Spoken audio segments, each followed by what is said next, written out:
Welcome everyone to the 2020 Cyber Risk Summit, virtual summit.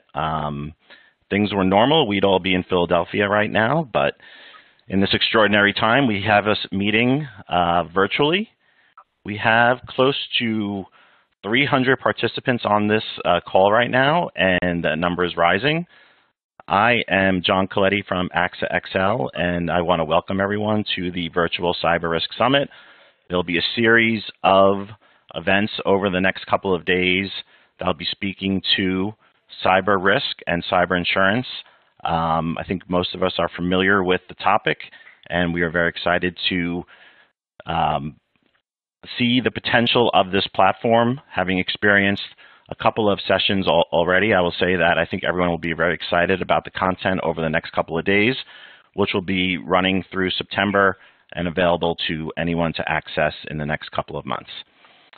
So with that, we're going to see a quick little introductory clip from Heather Osborne of Net Diligence, and she is going to take care of a couple of housekeeping things before we kick in with our fireside chat, State of the Market.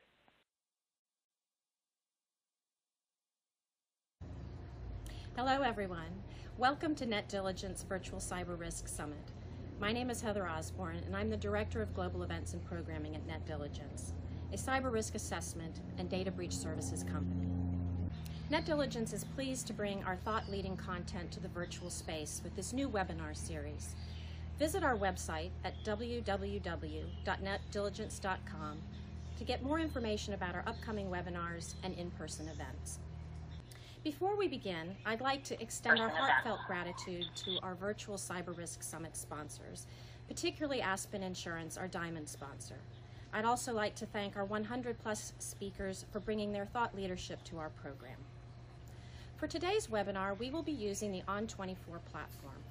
Right now, you should be viewing the On24 dashboard, which shows the live viewing screen. During the webcast, all participants will be in listen-only mode. Today's presentation is slated for approximately 45 minutes, with 15 minutes at the end for questions. Our panel of speakers will be taking questions throughout the session via the questions widget. Please type in questions during the presentation and click submit. If your question is of immediate import or concerns technical problems, you will receive an immediate answer by text. You can also find a widget entitled Resources, where you can download assets provided by the speakers and sponsors for each webinar.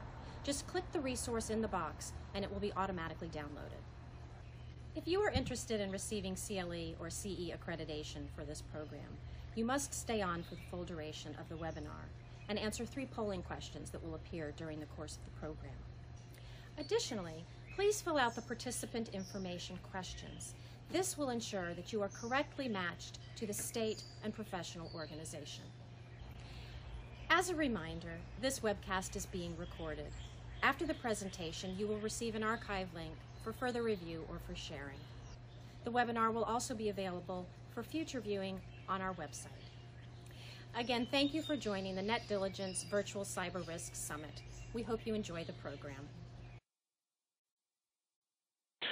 All right, thanks Heather for that. That was nice, and thank you to Net Diligence for pushing this this very important series through. We're all looking forward to having this content. It's something that I know the cyber insurance market looks forward to every year. It's unfortunate that we don't get to see each other in person and have that great camaraderie and social networking and all the good stuff that goes along with the in-person conference. But I'm excited about the content that's going to come through over the next couple of days. I think we have a great lineup of panels, and I'm really excited to start off with this session today, the state of the market. And we have, which is in my estimation, probably 3 of the top cyber insurance underwriters in the market right now, and I have the pleasure of introducing 3 of them. First off, we have Dan Trueman from Axis. Dan, I think, needs little introduction to this panel, and if you want to read any of their bios, I'm sure you could access them online and read all details about Dan's background, and definitely Dan's been around a long time and has tremendous knowledge when it comes to the history of cyber insurance and really great insights into what the potential is for the market. After Dan, we have Nick Economidis. Nick is another long-standing stalwart within the cyber insurance industry.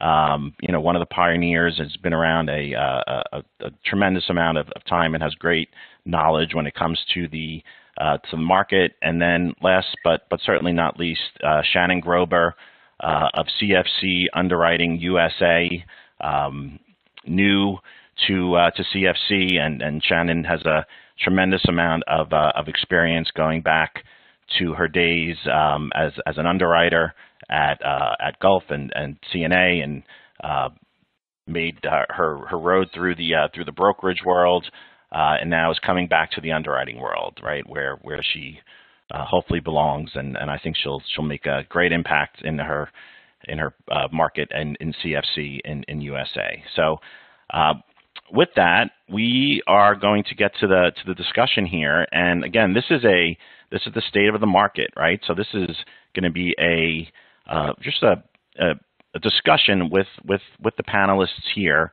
and please do add questions. We are very open to questions, and I'm seeing them pop in front of me now, and we'll post those throughout. So with that, I want to get started, and my first sort of lead off is just going to go to Dan. And Dan, I'm just very interested in hearing your perspective on the cyber insurance market, just from a very high level. Is this a healthy market? Are carriers doing well? Are they making money? Are reinsurers making money? What are some of the challenges in the market that we're seeing right now? Thanks, John, and thanks for the question. And just want to take the chance to say, thank you for the introduction. It's the first time you've ever said anything kind publicly about me. But I also want to say thank you. I'd love to be on a panel with three of my absolute cyber heroes. So great. In terms of the question, is the cyber market healthy? I think it absolutely is. I think not least, looking at the list of 400 plus people dialed in at this point into this call. The interest is certainly out there. Looking at the number of entrants into the market, as well as the number of exits we've seen recently from the market, show a sort of a market in a state of health. Because it's right that we have issues in terms of what we're doing. We're certainly paying losses, and I think it's really important that we do so. It's really important that we see a market that pays claims and pays claims accurately and quickly. But I think it's certainly important to say that it has been more challenging across the board. Certainly significant severity has been with this market for a long time, going back to sort of the 2000s. But we're seeing increasing frequency as well, and I think that's a really important thing. And I'm sure that my fellow panelists will unpack that. We're also, frankly, not immune from the issues the rest of the market's facing right now, in terms of the issues about capital, issues about the general rating environment, and the processes go with that. And I'm sure we'll unpack as we go forward some issues about sort of the need or future of rating in the environment. But I also think it's really important to sort of say that I do think that whilst there have been exits from this market recently, and we've been seeing the sort of press about some of those today, it's great to see the longevity of certain carriers in this market. It's great to see the ability of the market to survive through that and get to basically a sustainable market. And as you say, a sustainable market is a healthy market. And I think to answer your question, yes, we are a healthy market. Great. Thank you, Dan. That's a great overview. I know Nick has some comments on this. I'd love to hear your perspective on just sort of the overall state of the cyber insurance market. What do you think, Nick? Hey, thanks, John. And before I comment on this, let me say I'm really proud to be on a panel with all three of you. This great panel, and I thank everybody for their kind words. But to get to this question, I was looking back on some comments that I'd sent over to the International Risk Management Institute, IRMI, last year. And I was thinking about them, and the market was so much different last year. It was so much more competitive. and I think people were going kind of full guns. Now, a year later, it's kind of interesting. And a couple of stats that I've seen recently, I saw that Aon came out with a report. They estimate that the cyber loss ratio is up 10 points. The headline actually said 10%, but I think it meant 10 points due to ransomware claims. You know, at the same time, I saw something come out from market intelligence that suggested that the industry loss ratio for 2019 was 57%. Now, those are real interesting numbers for me because I'm wondering where we're going to be in another year. You know, ransomware is a real problem, doesn't seem to be going away. I think the market may look a lot different in another year if losses continue to develop. And I think we might see some people backing away from the market. Nick, I mean, I think that's a really interesting point. You know, and I'd like to just expand upon a little bit about ransomware and what type of experience what we're seeing in the market from ransomware. I agree wholeheartedly. Like, I think we're it's a bit of a phenomena that when these policies were being created and initially when rates were set for cyber insurance policies, ransomware wasn't on anyone's mind. I think I could make that statement across, on behalf of all the underwriters on the call. And if anybody was thinking of ransomware, then kudos to you, but you probably weren't pricing for it, right? So I think we're seeing a substantial uptick in ransomware claims, and I will tell you from a carrier perspective, it is particularly frightening when you have claims that ransomware claims that burn as quickly as they are. Nothing upsets an underwriter and particularly a pricing actuary when you have a ransomware event on a Friday and you've tendered your limit, no less than 3 days later. It's a pretty frightening phenomena. So, before I get to my next sort of questions about ransomware, we do want to post a poll about the cyber insurance industry, right? And here's the poll, and we'll get to this and expand upon this a little bit in the future of this discussion. Is what is the overall estimate, right? What is your estimate of the worldwide cyber insurance market in 5 years, right? In 4.5 years. I think this is an interesting poll question. There are there's wide speculation on what is the size of the market right now, right? And we could have probably put that question up and gotten a lot of different answers as well because it's kind of hard to predict. But and there has been some widely publicized estimates about what the market would have been in this year that were made a couple of years back that may have been widely overestimated. So I think we have about close to 500 of the cyber insurance experts on this call right now. I'd be very interested to see what those experts think that the market could be worldwide in 5 years. So there's a couple of choices out there, and I'll be interested to see what everybody's opinion is on that. And we'll leave this up here for a few seconds and maybe kick it on back to ransomware, because I know this is a hot topic, and I'd love to hear Shannon, your thoughts on ransomware. Is it as bad and as dire and as important that this issue is addressed as Nick seems to think it is? And I think I have some of that feelings that Nick has as well. Or is it sort of like the function of just as kind of where the market's going? And yeah, the cyber market has to pay claims, and if those claims are ransomware claims, then we should pay those claims. And just as a quick follow up to the poll, this would be cyber insurance premiums in total. So this could be part of a package. It could be standalone. It could be in any which way that cyber insurance is being provided on a worldwide basis. So with that, Shannon, interested in hearing your comments on ransomware. Yep, I'm happy to share them, and I have lots of them. But I would be remiss not to offer my same appreciation to be a participant with my co-panelists and discuss the state of the market this morning. So very happy to be here. In terms of ransomware, I mean, I think the comments that Dan and that Nick have already offered, some of them are really resonating with me as I think about my thoughts and try and organize them in a relatively concise manner. The fact of the matter is this is a huge issue. Just looking at all of the questions that are popping up right now, it's definitely top of mind. If you have any conversations with underwriters in the short term, you know, they're all referring to and referencing ransomware as a big threat to our market. And if you speak with any brokers or vendors that are involved in responding to ransomware, I think they also cite the proliferation of these attacks when they're talking to their clients and just trying to stress the need to invest in cyber insurance and other tools to help protect them. So, you know, this is very much a frequency issue and a severity issue, and I think it's impacting industries and businesses of all size in all sectors. And I think that's one of the biggest issues when you are providing coverage for these types of events. You can't necessarily construct a book of business that's going to insulate your losses or diversify by a particular industry or by a size.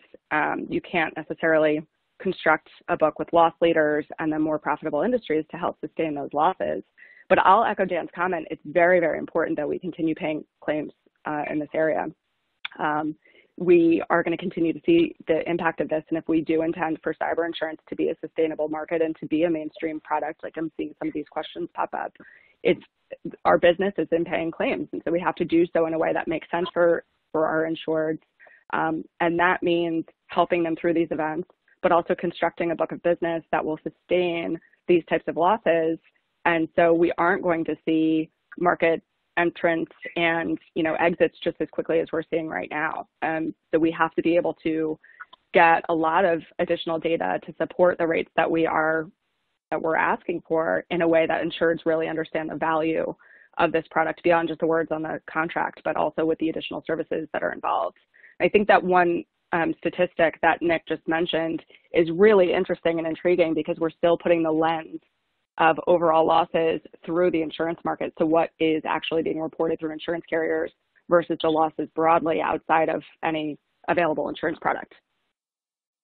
Thanks, Shannon. That's really good observations there. Before we get to Dan's comments on ransomware, I'll just put up the results of that poll.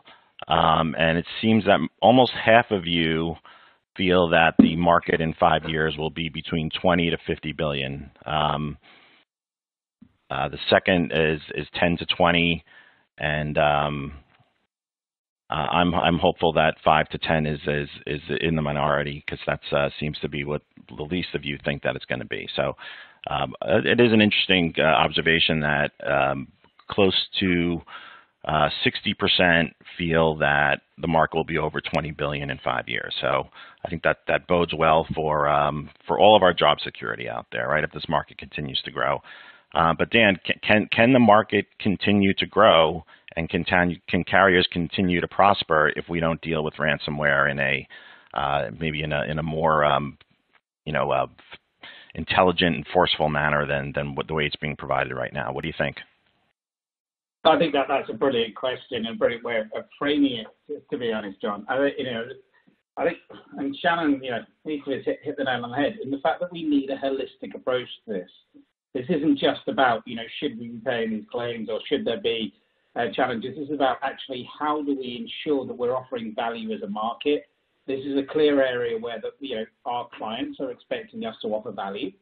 And some of that value shouldn't just be on just the claims payment. It should be holding our clients, holding the industry to better standards in understanding how people are looking at their backups, how that they're framing their backups. Are they using backups both online and offline? Those types of issues. I don't think, frankly, we're asking the right questions often enough. And I think now's the time, as we see both frequency and severity to come up, to make sure that actually we take a step back and ensure that we are asking the right questions consistently. And there's certainly something, some learning to be done there. I also think this is an opportunity for us to engage more as a collective approach and to make sure we are talking both on the technical, the security, the legal, the regulatory frameworks, and making sure all of those things come into place. I've seen a lot of questions coming up about whether we should sublimit ransomware. I think that that's a case for the market to work out whether we're getting the right price for it and whether price needs, we need to manage severity to make sure that we're able to transfer the price accurately. So I think that's certainly an approach, but I think the holistic approach is the way forward, because that's, where we have a sustainable approach. And frankly, as we looked at that poll there, if we're going to be that big as a market, we have every right to engage in a more broad base, to be in the conversation and not just be the sort of market of last resort. Yep. Dan, that's, yeah, I mean, you bring up a topic that we have a couple of questions that came through about, as a lot of these coverages have evolved within cyber, right? They start out as sublimits, and then as the insurers maybe gain some insight and some experience on them, they tend to move to full limits, and which is exactly what happened with ransomware. And now that we're looking at full limits on ransomware and we're seeing the experience deteriorate, should the brokers out there and the buying community, should they anticipate that perhaps we will see sort of a move back to providing this coverage in a sublimited manner? I don't know if anyone has any thoughts on that. I know, Dan, you mentioned that we maybe need to see more of a holistic approach, but and maybe Nick, maybe you want to comment on this. Is a sublimit, is that an option here? Hey, John, thanks. I don't think a sublimit is a good answer for ransomware. The reason I feel that way is most of the ransomware losses are well under $2 million. The vast majority of them are under $1 million. I know that I just saw an interview with Lauren Winchester of Corvus, where she said that she cited a source that the average ransomware claim is now $1 million. But they're relative, they're frequent, they're large. But what sort of sublimit are we going to provide? Are we going to get away with a $250,000 sublimit?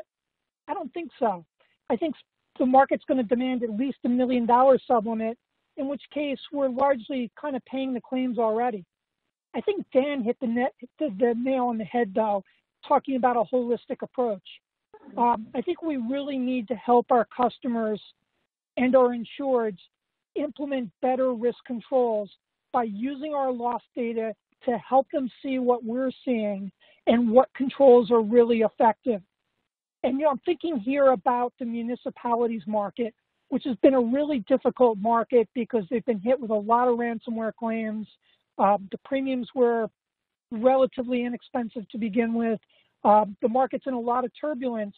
And I'm a little frustrated with this market, to be candid, because it's been really difficult to find a way to communicate to the buyers the things they should be doing to prevent a loss. Good old-fashioned insurance loss control services, I think, could go a long way for us. But to kind of sum up, I don't think a sublimit is going to be much of an answer. I think we'll just be taking away the coverage that the client wants and or paying the same losses that we were going to pay anyway. And I think the solution is really helping the people implement better loss control. Right. Thanks, Nick. And Shannon, I'm going to get to you in a second here. I just like to, I think it's an interesting comment that if these claims are being, largely contained in the primary outside of a couple of large cases that I think have been widely publicized, should the primary pricing, increase, right? And will we start to see an increase in pricing? I think the market is experiencing price increases, but maybe those price increases, particularly in the primary, need to be, even exponentially, probably even more so. But hey, Shannon, what's your comment on this? What do you think?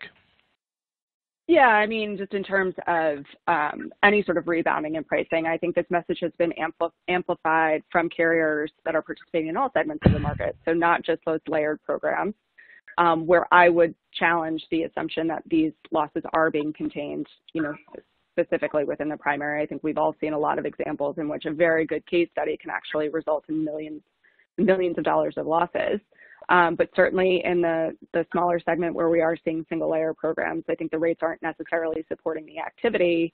And I could not agree with Dan's comment more about offering a holistic approach. I mean, we as a market can restrict our coverage, we can apply supplements, and I think we'll see a very strong reaction in terms of whether this product is really taken seriously. I think the stronger opportunity that we all have is to take the information that we are collecting and provide that back to our clients in a way that it provides a service to them.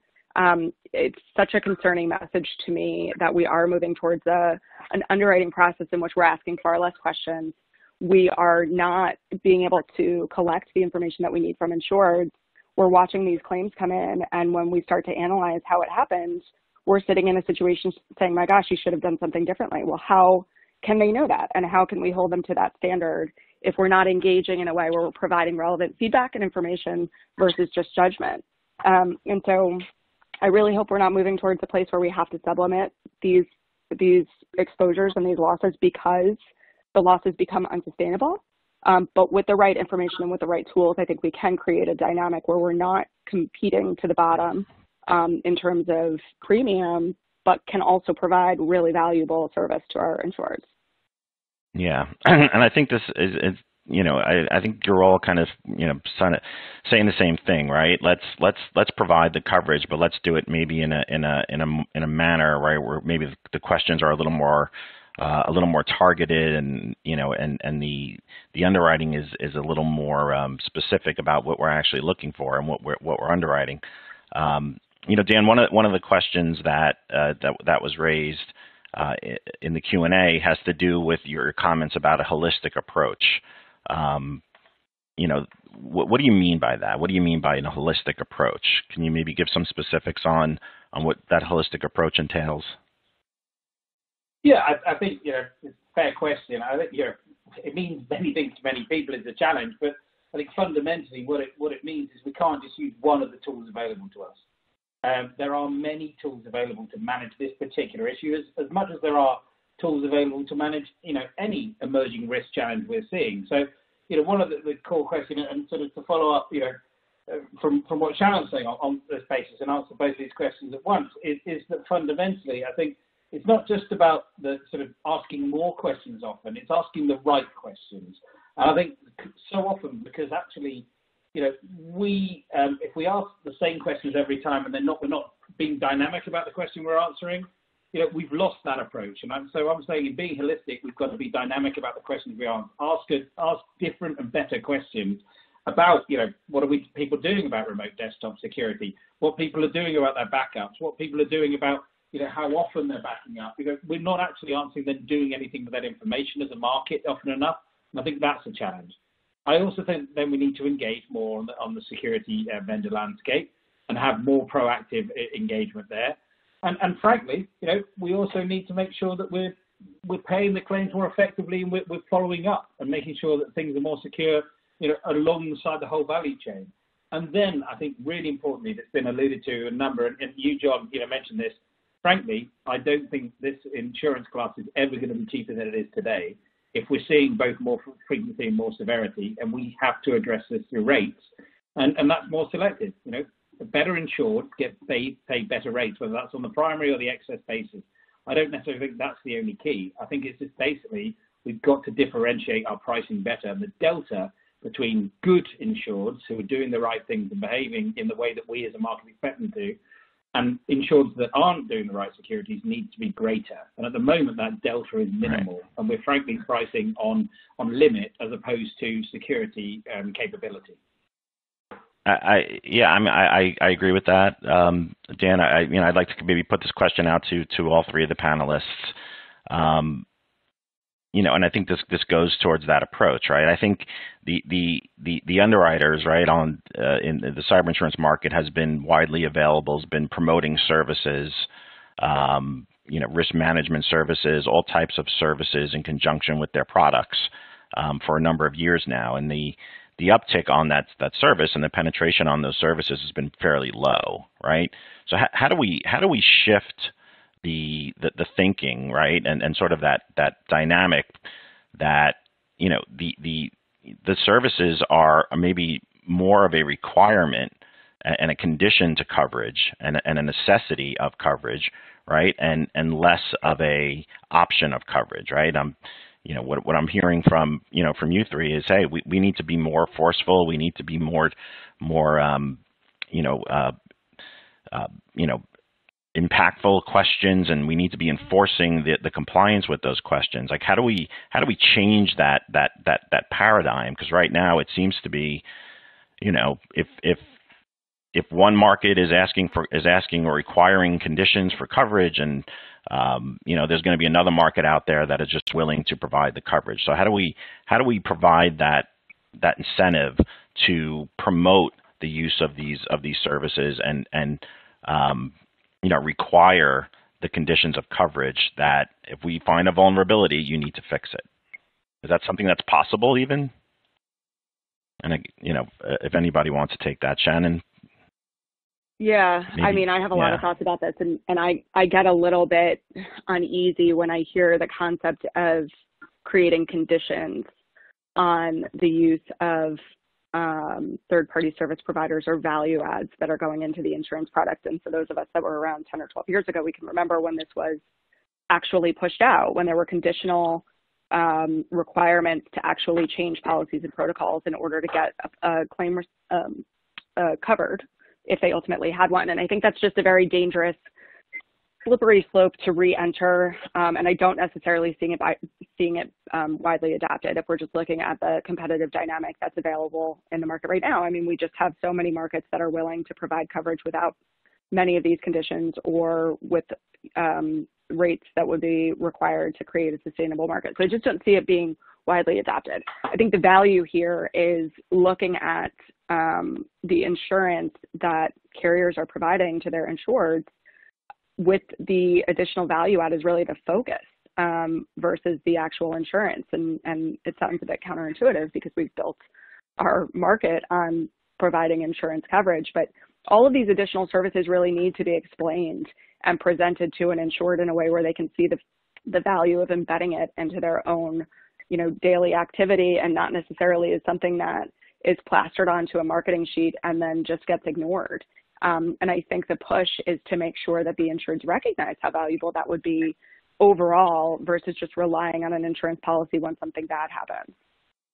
Yeah, that's a good point. And I understand your initial comment about not wanting to mandate a service or a condition of coverage. I just feel that we may be moving into that space, particularly in certain sectors, as Nick noted, municipalities maybe being one, where they are just so ill-equipped to manage their security and manage their networks, and some of the things they're doing are just abundantly wrong, that some easy fixes can make them go from being uninsured to a viable insurance candidate. So we may need to start forcing upon this.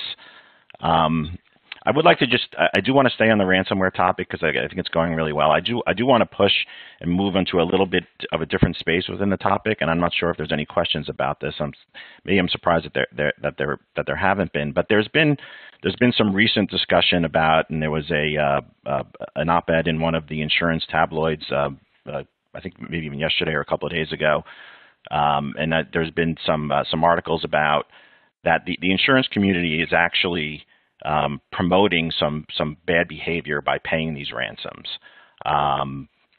That, hey, the fact that we're paying ransomware claims is now known by the criminal organizations and the criminal groups, and it's actually promoting this bad behavior. What are the underwriters' thoughts on the panel about this? Is this something that's being blown out of proportion, or is this something that may gain some momentum, and may we start to see maybe even some regulation around this, or some legislation that says, hey, cyber ransomware insurance is illegal?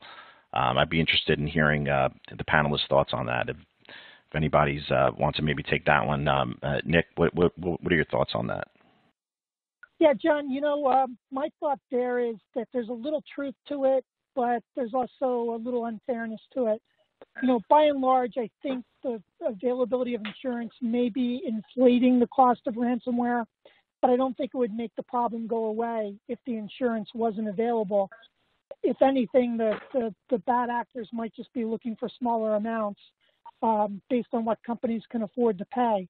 Because the essential problem is, they've got these companies in a corner that they encrypt their data, they restrict access, they can't do business. In today's day and age, you need access to your computer systems to provide services and run your business. And the bad actors know that. So we might be inflating the cost of ransomware somewhat, but I don't think making the insurance goes away fixes the ransomware problem. Although with that said, perhaps the answer is that the government should just say it's illegal to pay a ransom. And if you get hit with ransomware, you got to deal with the consequences of it by restoring your data and going through a business interruption period rather than paying the extortion demand. That could be painful for some in the short term, but might go to help fixing the problem in the long term. Yep. Perfect, Nick. Thank you for that. Shannon, I know you have a comment on that. What are your thoughts on that?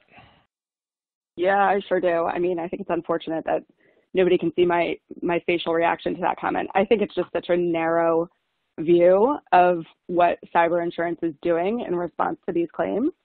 And I mean, I would draw the same correlation to a crime policy. Are crime carriers supporting all of this illicit activity? I would draw the same correlation to EPL. Does the existence of EPL policies support toxic or predatory employment behavior? I just think it's sort of ridiculous. And when you look at the actual breakdown of losses, sure, we might be paying a few thousand Bitcoin reimbursement in some scenarios, but we are covering far more for our clients.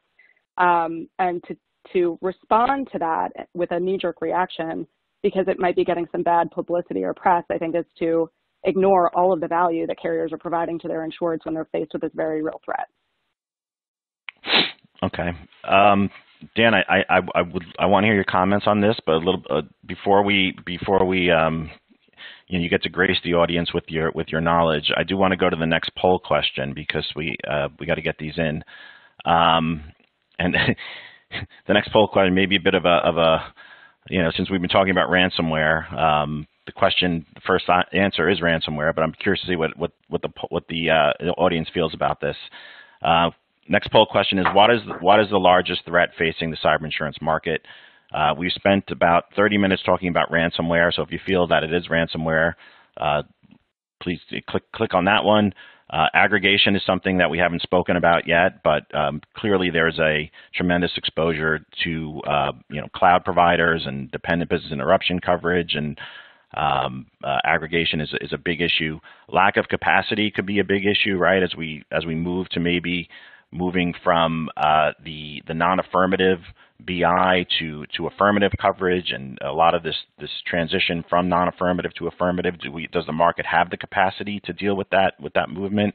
And then maybe under penetration, right? The market is still widely under penetrated. There's tons of small and middle market organizations out there that aren't buying this coverage. So let's see what the audience thinks about what is the largest threats facing the market. All right, Dan, let's hear what you got to say.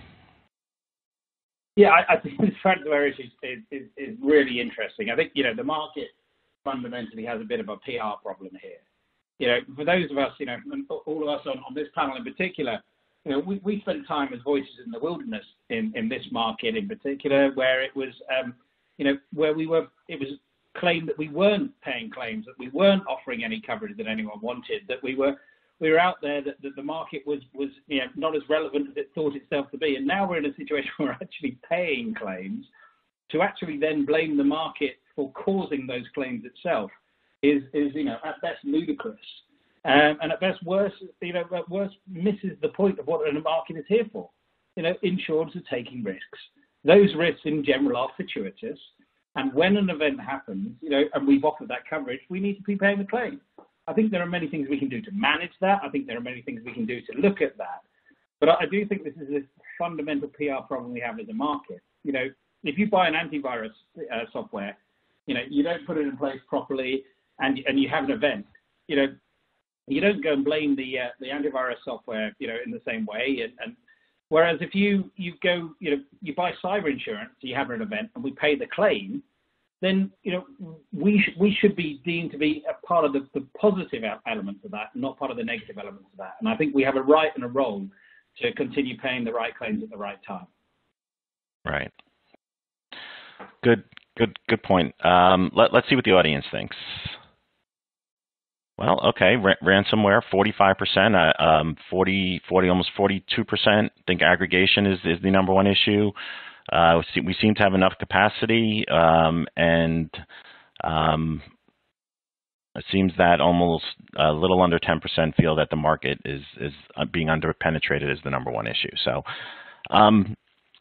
if there's any last comments on ransomware, we could maybe move up to the next topic, and I guess we'd be remiss if we didn't talk about how COVID-19 is affecting the cyber insurance market.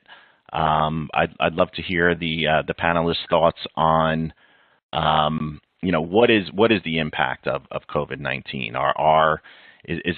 Is it something that is being maybe over exaggerated and saying, hey, we're going to have cyber insurance threats no matter what, and the fact that we have more people working at home and we have an increase in phishing events, is just giving another attack vector or another attack surface for the criminals out there, and perhaps maybe even there's some good that's coming out of this, like maybe the market is the analysis of risk is actually becoming more diligent, and people are paying more attention and being more wise to what they click on, and networks are being better protected. So I'd be interested just to see what is just the overall impact of COVID-19 to the cyber insurance market. I'm not sure, Dan, maybe do you want to comment on that one? Yeah, absolutely. Thanks, John. I think this is one of those. I mean, certainly, COVID-19 has changed the surface area of the threat. More people working from home in potentially more vulnerable environments, potentially not consistent security, potentially in many instances not security that we were expecting when we analysed risk in the first place. So I definitely think that has made a big change. But I think this is a double-edged issue. The reality is what it's also shown, and we talked about this in that first poll, in terms of the size and the potential size of the market. It's shown that actually, in order for businesses to continue in any way, shape, or form in sort of the current environment, they're going to need to move a lot of what they do online, and thus their cyber risk has no longer become a discretionary purchase; it's a necessary purchase. So I think there are two sides to this particular issue in COVID, to my mind. Yeah, do we think, just Nick, interested in hearing your thoughts, do you think that there'll be an increase in cyber claims due to, the last three to 4 months of this change in remote working, or is this something that is that we should probably more get used to this new type of remote working, and things are not going to be the same as they were, and just something sort of the new sort of baseline and what we should expect from a work standpoint, that we are going to have these remote exposures, and it just needs to be built into the underwriting process. Yeah, I think that's exactly it. We've always had remote working. It's changed a lot in that we have a lot more people remote working. I do think we're going to see an uptick in claims. I'm not sure how severe it's going to be, but we've certainly seen some reports out there and some evidence out there that the bad actors are using remote working as an opportunity to send new types of phishing campaigns. One of the things I think we've seen are some COVID-related emails, which are really phishing emails. So they take advantage of what they can. I think we'll see some uptick. Something else, though, that I'm thinking about related to COVID is I've seen a lot of businesses, particularly retailers and restaurants, really rush out some new applications to try to do more, remote online ordering. And a lot of these applications appear to be rushed out, badly programmed. I'm worried that they have some inherent security flaws in them and that the bad actors are going to figure out where the bugs are and take advantage of them. So that's not something we've seen yet, but it's something that I'm thinking about and a little worried about over the next couple of months. Thanks, Nick. That's a right on, spot on point. Shannon, what do you think about COVID-19 and its impact on cyber insurance? Do you think in the end this is actually going to be, just sort of the new way that underwriters are going to have to function, and once the coronavirus seems to fade away, that from a phishing topic will fade, and then there'll be a new topic and that people will be focused on, but the overall exposure of remote desktop and working remotely is something that we're just going to have to get used to. What do you think? Yeah, I don't see it fading away. I think the point that Nick just added at the end of his comment was spot on, and I think you start to extrapolate that out to a number of businesses outside of just retail, or those that were trying to find an opportunity to stay in business through everybody being quarantined to their homes. When you start to look at some of the businesses that have had a very big physical presence and relied on being in offices that did have all of the right infrastructure in place, now look at their interest in moving a lot more of their workforce out to virtual environments. This has been a test case in terms of how quickly organizations can respond when they've had very little warning or very little prep. But I think the expectation should be that there are going to be a lot more people that are working from their home offices or from remote areas and not necessarily in the office. We've also got a dynamic where there are a lot of businesses that are just not operating right now. We've got a lot of people that are not working because of unemployment. So when we start to see organizations return to a normal working environment, you're going to see a lot more people that are just logging onto their computer that hadn't been. You're going to see a lot more businesses that are struggling to survive. And that just increases the vulnerability, especially when you apply a human element to all of these types of events that can lead to losses. Thanks, Shan. Thanks for that comment. And just quickly, I think it's interesting that an observation that I just made is that we have an inbox of Q&A of questions that are being submitted by the audience, and we've received 32 questions that have to do with the panels, and not one of them was focused on COVID. Which you kind of take what you want from that assessment, but no one asked any specific questions about COVID. I would say that the majority of the questions are ransomware related, and I think we've addressed a lot of those questions. I do want to do a quick little follow up with on ransomware and kind of kick this over to Dan a little bit, and then I do want to transition to another topic. Just quickly, and this maybe isn't specific to ransomware, but I think it has to do with maybe the introduction of technology into the more of a dynamic sort of underwriting and pricing model. So I'd be curious, because I know Dan, you've spoken about this a couple of times, and I know Nick, you're interested in this field as well. Is that something that is is it so far in the horizon that we that maybe too far off in the horizon that we shouldn't be thinking about it, or is there actually an opportunity to actually build more of a dynamic relationship between insurer and insured around increased controls and better risk management leads to better terms and dynamic pricing? What do you think, Dan? I think, John, as you know, it's something I'd love to see we can get to. I think, we've seen a couple of questions here about algorithmic pricing and what are we doing. We've talked on this panel about services that have been provided by, not just organizations, discussed here, but lots of the market. And yet there isn't a way to encourage that behavior. And yet this is a fairly normal circumstance within, other elements of the market. I have a tracker in my vehicle, and if I speed, I expect my insurance premiums to go up, etc. This is not a necessary, totally different. And I think it's absolutely time that we as an industry explore this area more effectively. We engage more with our distribution partners and with our clients to say, if you do X, then we are willing to discount this by Y. And that discount can happen dynamically. There is absolutely no reason why we can't do that as, during the cycle and not just annually. Yeah, I love that idea, and that's something that has been discussed, and it's maybe difficult to execute, right? But I really think it's the way that cyber insurance needs to go. I mean, there are tools available, and more tools are being introduced, being sort of incubated and worked on that make that dynamic relationship plausible. Nick, what are your thoughts on this? Well, I think Dan's got a great idea here, and I love where he's going.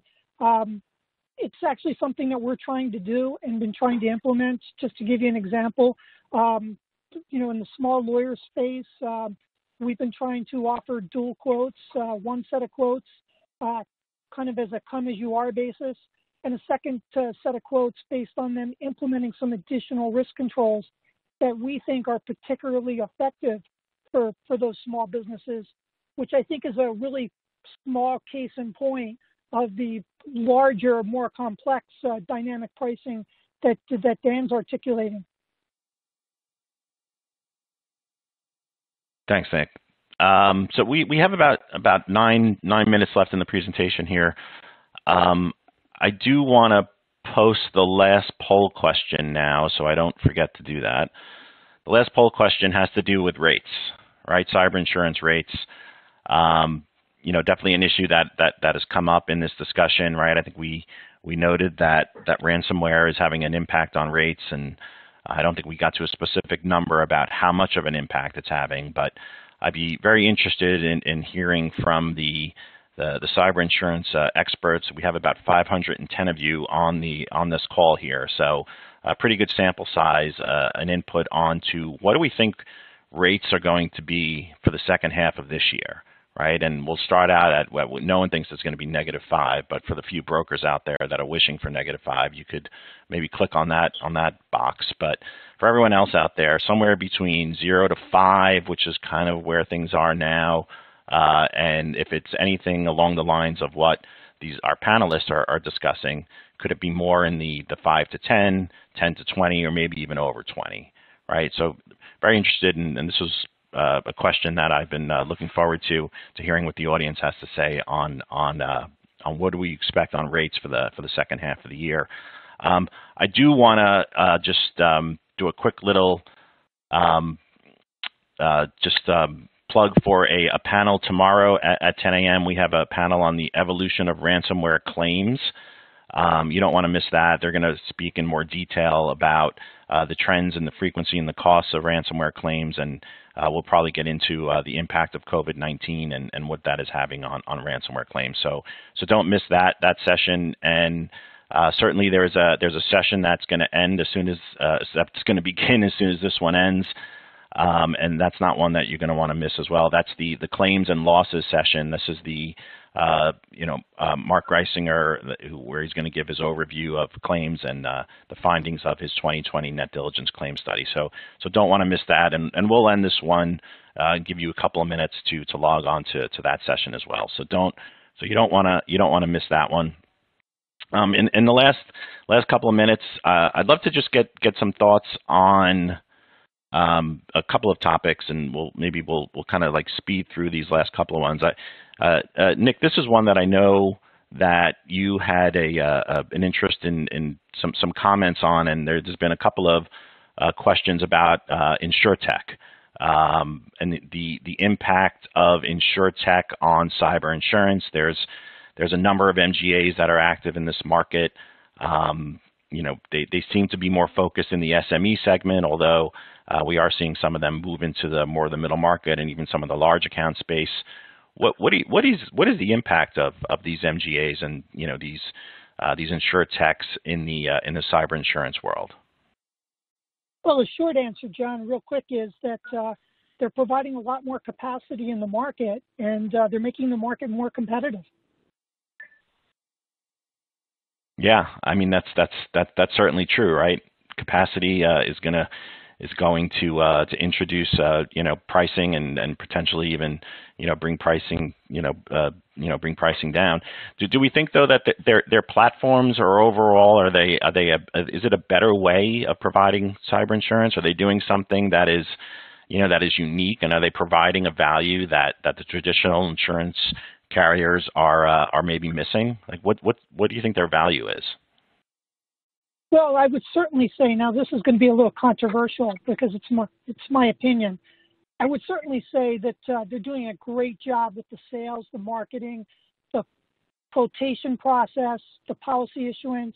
People really seem to like the process compared to the traditional process of filling out applications, getting a bunch of quotes. They really seem to like that quote bind issuance process. On the other hand, I think they're trying to do a lot of what maybe Dan was talking about earlier, or Shannon was talking about, of providing better services to the client.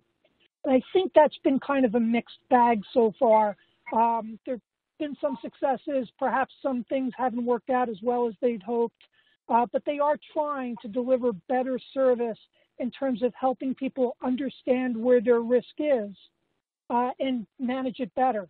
And I think we're all struggling with that in the market, and we're all looking for a better way. I don't think they're quite there yet, but they're certainly giving it a heroic effort. Yeah, I know. I think they are doing a nice job, and I do think there is something there in that, right? I think the traditional way of providing cyber insurance in the Q&A format is something that is may change over time, right? And I think this dynamic approach is something that is probably more of an automated approach, and using technology and as really core to that is something that we'll probably see more of in the future. I do want to put the results up here before I get in trouble for not posting this in time. So here's the response to the rate estimates, right? And okay, so I think we're in for a that one was a little quick. I think we're in for a pretty good second half, right? So the underwriters out there are probably going to be pushing for, according to 500 of you, 75% of you think that rates will be from 5 to 20%, right? And 25% of you think that rates will be from 10 to 20%. And there's even a small fraction of you that think that rates will even be over 20%. So I think the underwriters out there, in the cyber experts out there, are really looking to get more premium to pay for all these ransomware claims that tend to be, really an abundance of frequency and even some severity in certain cases. Just maybe some last thoughts to the panelists real quick. We only have about a minute or so to go. Dan, Shannon, Nick, do you have any last comments before we sign off? Maybe we can just do a quick little wrap up, and on the state of the market. What are you looking forward to in the next couple of years? Hey John, it's Nick. If I could start. Please. We talked a lot about ransomware. Some things that we didn't talk about that I consider clouds on the horizon are issues of wrongful collection and wrongful use of data. We've seen laws like the CCPA, the GDPR passed. We haven't seen a lot of enforcement yet, but down the road, I think those could become bigger issues. And it's something else we didn't talk about along the same lines, biometric data. We're seeing a few class action claims associated with biometric data, which is another cloud on the horizon, the way I see it. Yep. I'd add into that. I think Nick's absolutely right. We become myopic about certain issues, and ransomware certainly this one. It's not unimportant. It's massively key to the short-term success. But as Nick rightly points out, privacy and issues surrounding it haven't gone away. But I think that's the important bit. This market is here to stay. It needs to price appropriately. It needs to offer services appropriately. It needs to have a wide variety of ways it does that. And I think that shows the health of the market. And we'll be here in a few years' time having these discussions, and a lot of these things will hopefully have been solved, but we'll have new problems to deal with. Thanks. And Shannon, what can you give me in 10 seconds? Yep. Couldn't agree with those comments more. I think the thing that I've always loved about this market is our ability to collect information and be reactive and responsive in a really quick manner. And so I think we're seeing the attention on the need to be innovative and provide our services and our products in a more meaningful way to our clients, and we absolutely will be here in a few years continuing to do that. Awesome. Thank you so much, panelists. This was a lot of fun. I really enjoyed this format. I thought it went really, really well. Hopefully the audience got something out of it. And please, please, please log on to the Net Diligence website and register for the virtual Cyber Risk Summit. There's a really excellent group of underwriters that are speaking over the next couple of days. So please look forward to those sessions. The claims one is coming up at 10 a.m. There's going to be an excellent session on cyber, war, and terrorism at 12:30. So please tune in for those sessions as well. All right. With that, thank you, everyone. Have a great day. Bye.